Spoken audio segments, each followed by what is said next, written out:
সকালবেলা আসমা ঘুম থেকে উঠে সবার আগে সালাত আদায় করল, তারপর রান্না করল। কিছু সময় পর ইউসুফ সাহেব তার কাজের উদ্দেশ্যে রওনা হবেন বলে তার স্ত্রীদের ডাকলেন। ও আমার প্রিয়তমারা, আমি এখন কাজে যাচ্ছি। তোমরা সময় মতো সালাত আদায় করে নিও এবং তোমাদের অবসর সময়ে বই পড়ো। এরপর আসমা বলল, আপনি চিন্তা করবেন না, আমি ঠিক সময় মতো সালাত আদায় করে নিব এবং রুবাইরাও। এরপর দুপুরে আসমা রুবাইরার ঘরে গেল। রুবাইরা, চলো সালাত আদায় করি এবং আমাদের সংসারের জন্য আল্লাহ তাআলার কাছে দোয়া করি। আল্লাহ যেন আমাদের জীবনে কোনো অভাব না রাখে এবং তোমাকে হেদায়েত করে। এই দুনিয়া উপভোগের জন্যই তো এত নামাজ রোজা করে কি হবে? তুমি আমাকে বেশি জ্ঞান দিতে আসবে না, বুঝতে পেরেছ? আমার ভালো লাগে না এসব। বোন, দুনিয়া তো অল্প দিনের, আখিরাতের জন্য প্রস্তুতি নাও। আল্লাহ যেন তোমাকে মাফ করে দেন।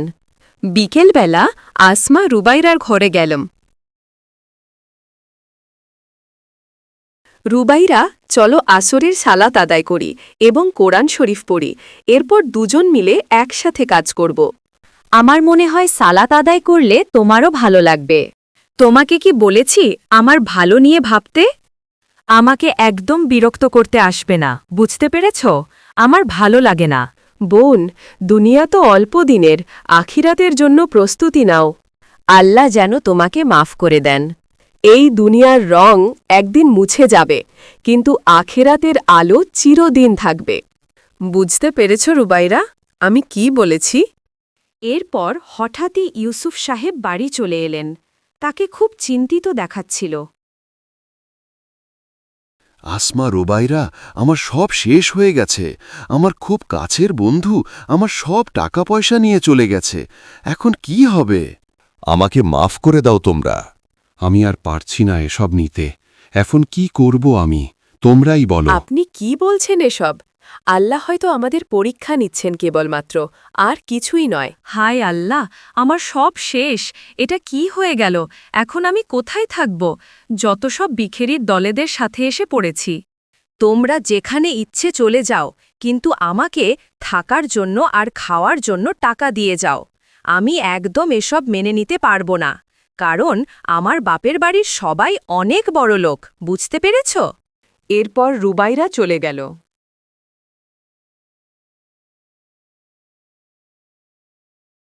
আপনি আমাকে এত স্বার্থপর ভাববেন না। আমার সব শেষ হয়ে গেছে। আমার সাথে থেকে নিজের ভবিষ্যৎ নষ্ট করো না আসমা। তুমিও চলে যাও। আমি জানি না কেন আমার সাথে এমন হলো। আপনি ধৈর্য ধরুন, আল্লাহ নিশ্চয়ই আপনার জন্য ভালো কিছু রেখেছেন, ইনশাল্লাহ।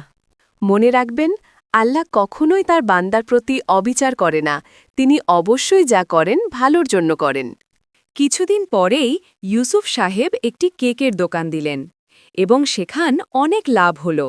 সবকিছু মিলিয়ে অনেক ভালোই দিন কাটছিল তাদের। আরে আসুন আসুন, আর মজার মজার সব কেক খেয়ে যান। একবার খেলে বারবার আসবেন ইনশাল্লাহ। আসসালামু আলাইকুম।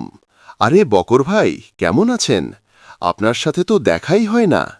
চাচা চাচি সবাই কেমন আছেন? সবাই ভালো আছেন তো? আরে হ্যাঁ ইউসুফ সাহেব, আব্বা আম্মা সবাই আলহামদুলিল্লাহ অনেক ভালো আছেন। আমাদের দুই ভাবিরা কেমন আছেন? শুনলাম আপনি নাকি কেকের দোকান দিয়েছেন। তা এই কেকগুলো কে বানায়? আপনি নিজেই নাকি? আরে না বকর ভাই, এই অরেঞ্জ কেক আর চকলেট কেকগুলো আপনার ভাবি বানিয়েছেন। সবকিছু মিলিয়ে অনেক ভালোই দিন কাটছিল তাদের। কয়েক মাস পর রুবাইরা এই খবর পেয়ে আবারও বাড়ি ফিরে আসার সিদ্ধান্ত নেয় এবং ফিরে এলো। আমার মনে হয় এবার আমাদের রুবাইরাকে ফিরিয়ে আনা উচিত। দেখুন, ভুল তো মানুষই করে, রুবাইরাও তার ব্যতিক্রম নয়, এবং ফিরে এলো। এ কি, তুমি ফিরে এলে যে? আমি তোমাকে ফিরে আসার জন্য কি বলেছি? তুমি চলে যাও। তোমাকে অনেক ভালোবেসেই বাড়িতে নিয়ে এসেছিলাম, কিন্তু তুমি তো আমার সাথে বেইমানি করে চলে গিয়েছিলে। আমি তোমাকে আর কখনো মেনে নিব না। ওগো, আমার ভুল হয়ে গেছে, আমি নিজের ভুল বুঝতে পেরেছি।